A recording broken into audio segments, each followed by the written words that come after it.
is the center of the sports baseball universe. It wasn't it, you know, during the golden year, the halcyon years. And just going to read just very briefly from the Staten Island Advance, because that picture is from the Staten Island Advance. And they go on to say WFAN radio personality Craig Carton, he's to the left, Borough President James Otto, and former New York Met reliever John Franco pose at a Borough Hall event announcing the Borough Cup Youth Baseball Tournament. Tell us about that. Well, a good friend of mine, Gary Perrone, who was the assistant general manager for the Brooklyn Cyclones. Gary's always had this vision, okay, of bringing, I guess you say, unity to all the boroughs, the tri-state area. And himself, my brother, Craig, they formed this group called the NYC All-Star Sports Group. And part of that group is the Borough Cup. There will be other things involved as far as that group is concerned, as far as camps and things like that. What the Borough Cup basically is that it's the 5 boroughs, and they're kids from ages 9 and under, 14 and under, and people put teams in, and they compete. And we try to get one winner out of all these 5 boroughs, and the culmination of the whole thing ends at Yankee Stadium when they play in their championship games. Wow, that's great. That is an absolutely great idea. It is. It's a great idea, and it's a great concept. It's going to bring interest, unity, put the kids back on the baseball fields, give them a chance to play some ball. You know, little competition. I think your brother even commented, he said, I wish they had something like that, because there's like a rivalry between the boroughs, Brooklyn, Staten Island, you know. I mean, it's a friendly rivalry, but nonetheless, this is going to be, you know. We were saying off camera that this is an idea that's long overdue. And, very much so. And a great thing. And, you know, I was thinking of something that's, yeah, I think there's a perception, and it's probably, you know, somewhat true, that the younger kids, baseball is no longer, I don't know if you want to say the national pastime, but kids don't have the same, you know, eagerness to play baseball as they once did. Maybe it's a little bit slower paced, and a little bit, I think Major League Baseball doesn't do a great job in marketing and trying to reach all these World Series games and after midnight and whatnot. And I know even I have a 4-year-old grandson, and first of all, he'd rather play, you know, video games, which is a whole separate problem.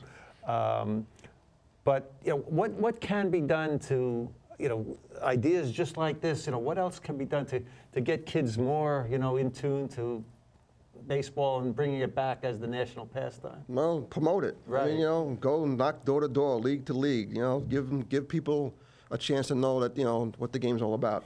You know, what I always thought about, and Gary and I have talked about it sometimes, about doing coaches clinics, where coaches get themselves involved, because there are a lot of coaches out there who volunteer their services at times, but maybe sometimes they're a little limited in what they know, okay? That's important as well. I mean, coaches clinics, doing baseball clinics for the kids, going around the areas, just, you know, put the glove in the hand the right way and throwing the ball the proper way, getting the right guys to bring them down and talk the game with them, you know, keep them interested.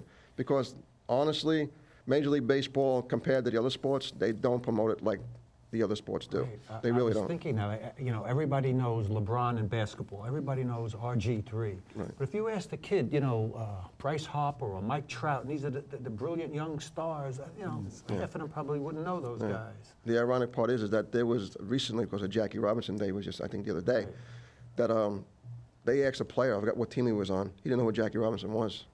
Well, that's a whole other thing, but they're saying, you know, the African Americans, they're really, the numbers have really dropped so low. Why aren't they going into baseball? A couple of things, one positive and one in terms of for the future of baseball. One problem it has is in my opinion, from a society standpoint, it's a lot of single moms raising kids. A lot of dads aren't around. And in my opinion, baseball is a real father and son or father and child type thing, where the dad takes the kid out to the backyard. Let me teach you how to throw the ball. Put the glove on, and if the dad's missing, then that's it. It's easier to pick up a basketball and just start shooting at a hoop. With baseball, you need a lot of participants. You need coaching. You need people like yourself. That's why what you're doing is so important. It really is, because a young kid, as my brother said, a lot of the kids, they want to play the video games. It's not easy to organize a baseball game. Again, they could shoot hoops and all that. So there really has to be some type. When we were kids, We really did it ourselves. Right. You know, Right. we had the bicycle, we put the glove on the handle, we say, Mom, you know, I'll see you Right. later, See you you know, for and dinner. everything. Come in for We dinner. would get out all day at, you know, just Right. playing ball, but it just, you know, It is. it's kind of different. different era. It's much different than it was years ago. Yeah. I mean, you know, myself, I mean, you guys are about the same age as I am, and we get up 8 o'clock in the morning and right in front of Go my out and building, play because I lived in the ball, right. projects for years. Just played from 8 o'clock in the morning to 6, go up, have dinner, and just play again until it got dark. Very true. Yeah, it's different. There's no question.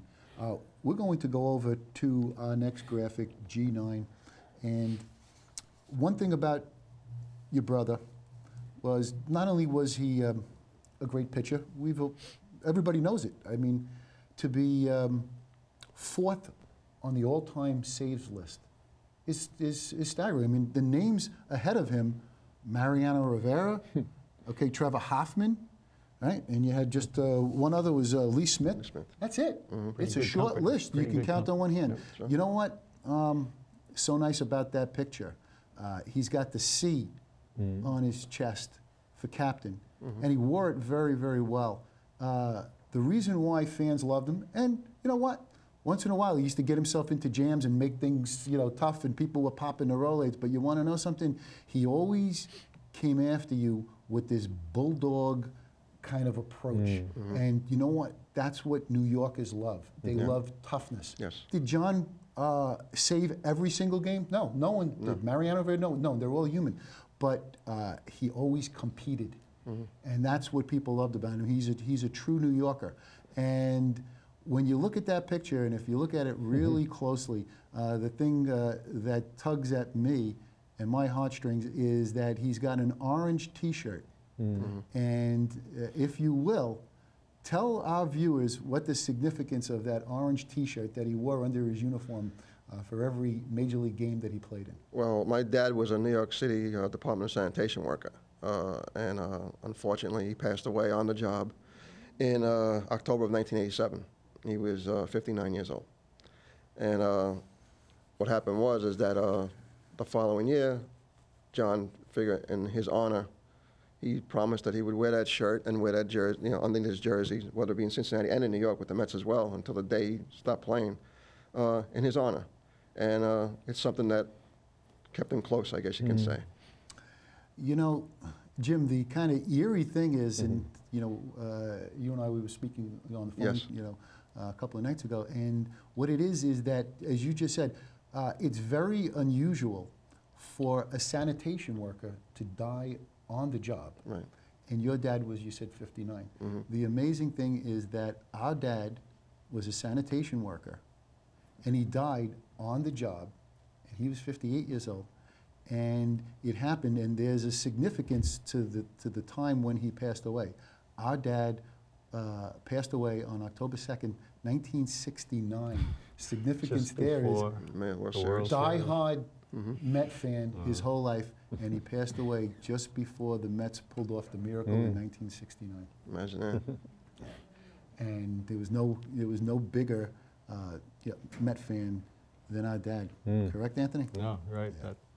It's an amazing coincidence. Yeah, it is really so, much so. Maybe he's the reason why they won.